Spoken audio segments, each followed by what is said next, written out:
All right, toy fans. So we are here with the. Now, I've had this for a while, actually.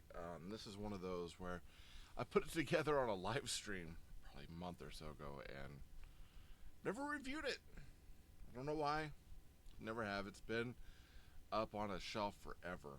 And it's a pretty cool display model, but it's one of those. It's got some really good stuff and it's got some not so sure stuff, and it really feels more like a model than it does anything else. Now, this is Power Block, is the name of the company. This is the Back to the Future Silver Wing Cyclone. Now, we've got, of course, a futuristic version here. We get some. The box is beautiful. There's some really cool stuff. There's 602 pieces. It's got, of course, Back to the Future. It's got the old Bel Air there. You got 2 transformation modes. You got this. It says 8 and up. I don't know. I might bring that up a little bit more. And it's got some, pretty interesting stuff in this. It really does. I'm not gonna get you wrong. The Back to the Future series is cool, and there's actually another car in this line. A couple of them that I'm actually looking at as well, and probably nab whenever they're available. Now, outside of this box, you get another box with the Back to the Future line that comes like this. It says Power Block. It says nothing wrong with liking what you like. Okay, yeah, I get it. Nothing crazy about it. Here. Then we get our book. It says Back to the Future. It's Silver Wing Cyclone, and it's got those nice decals, tattoo-style decals that you press down. Water slides without the water.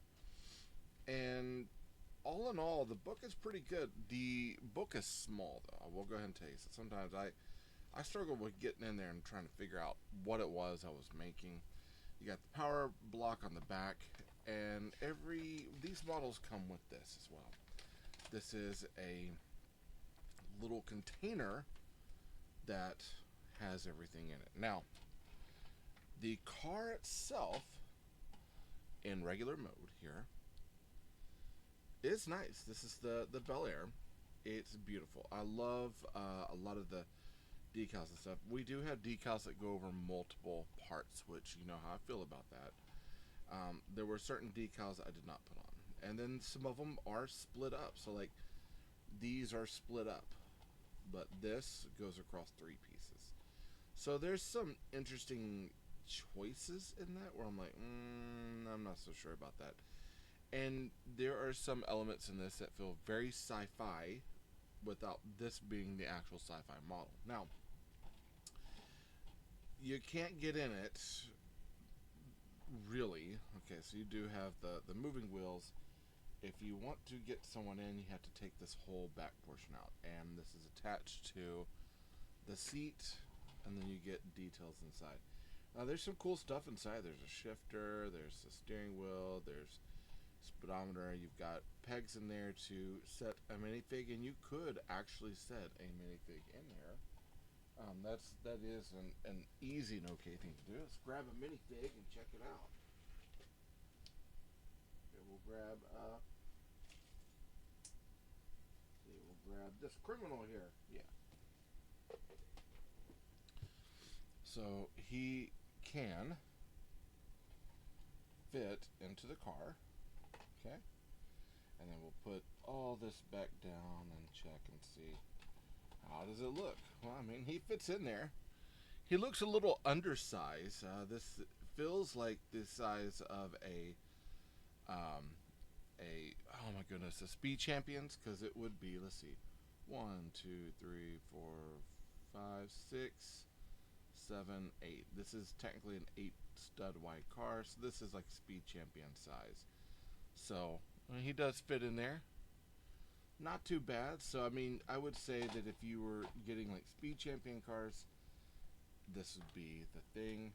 I tend to try to stick for my city cars to the 6 stud wide cars, even though I've got both 8, 6, and 4 studded wide cars, like the really old ones. Now there are some areas in here, like this part, trying to get this to fit and press. I've been struggling with that, but all in all, the car looks amazing. It looks really good. Now, before we move on, move him. He does not come with it. We do also get this base here. Now, it does have opening doors. It's like if you've ever had the Call of Duty crates, this is kind of on that same line, right? You got this cool crate sort of thing that you could put your car in, and you can close that down. It's got printing in there. It says Back to the Future and all that fun stuff. And it's got printing all over it, so you could display your car. And I mean, it's all printed. It's not, stickers. That's a sticker, but everything else is printed. And it has pegs up top, so you could actually attach another car to the top of it and be able to display it. And then if you want to, just take this out and you can move things around, etc., etc. Now, there is one more mode to this car. All of this so far, pretty good. There's one more mode to this car, and we're going to try to do it as effectively as possible without knocking everything off, because there's so many details in this that a lot of it does fall off. You take the trunk off, and you've got this cool kind of engine piece that's going to snap on to here. Okay, this will still fit inside of here. So if I wanted, this little piece here still fits in here. That'll kind of go off to the side. Now, this is where it starts to kind of change and get different. We would snap this piece off.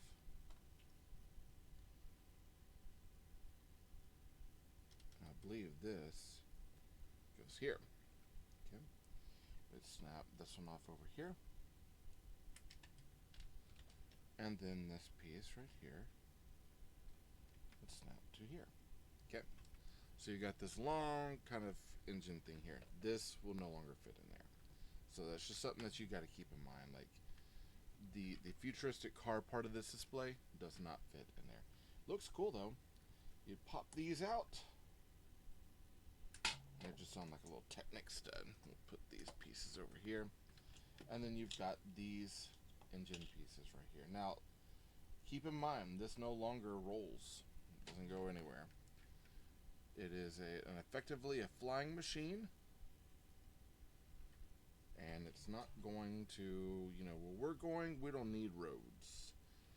This whole series is kind of cool because it reminds me of the idea of the people getting the conversion kits on their car. Like, oh yeah, they got conversion kits on their car to have them fly or do whatever they wanted to. It's like, oh, okay. This is kind of on that same lines here, where you've got this, and then you can put, let's see, turn those up, do it kind of like this.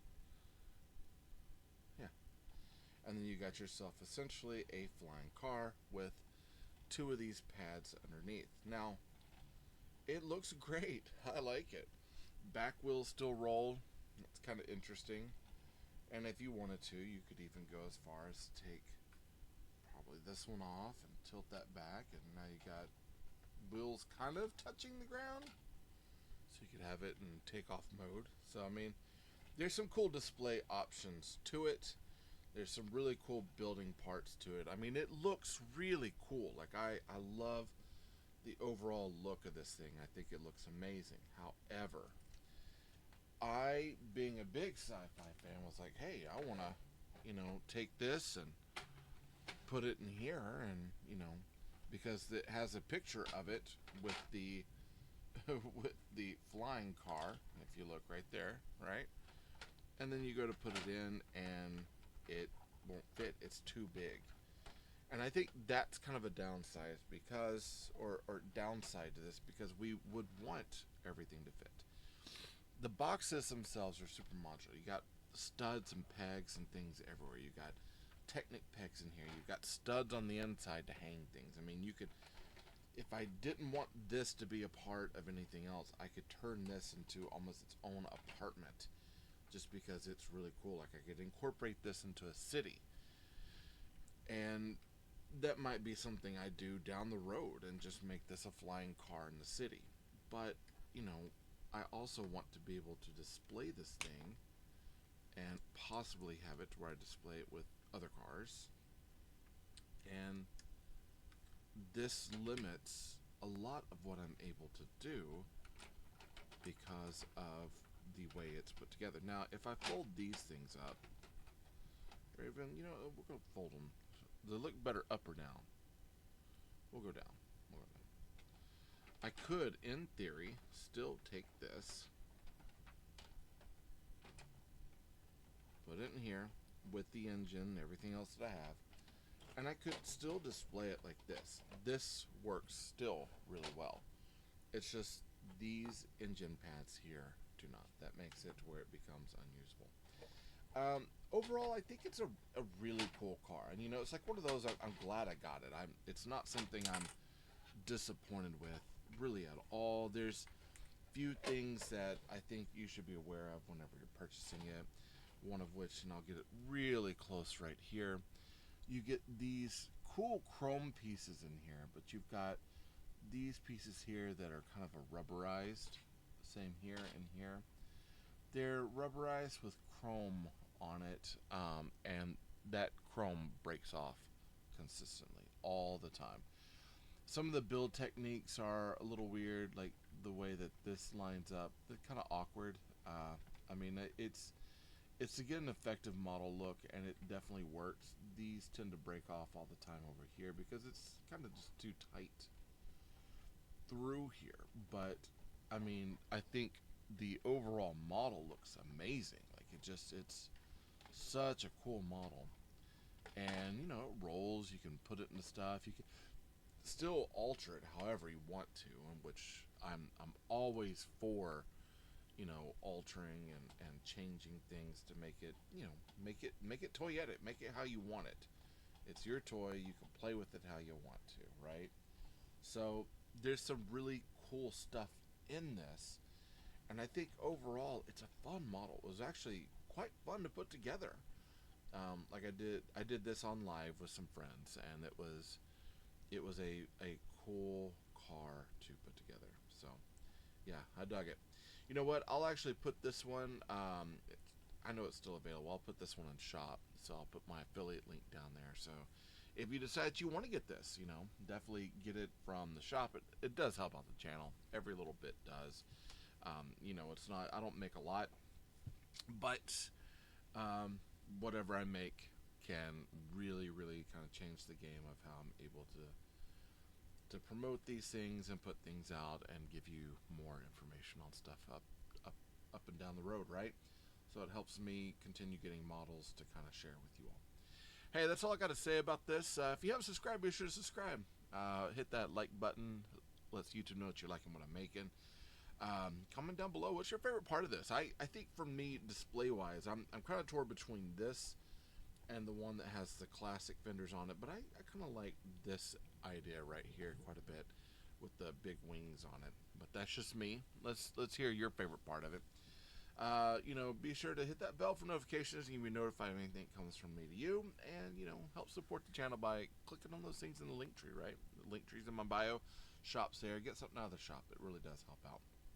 All right, that's all I got to say about it. I think it's kind of cool. Yeah, and it doesn't cost a lot, so that's a key point right there. And yeah, good times, good times. Hey, I love you all. Thank you all for showing up. Jesus loves you more. Nothing you can do about it. Good luck with the build, and happy brick hunting.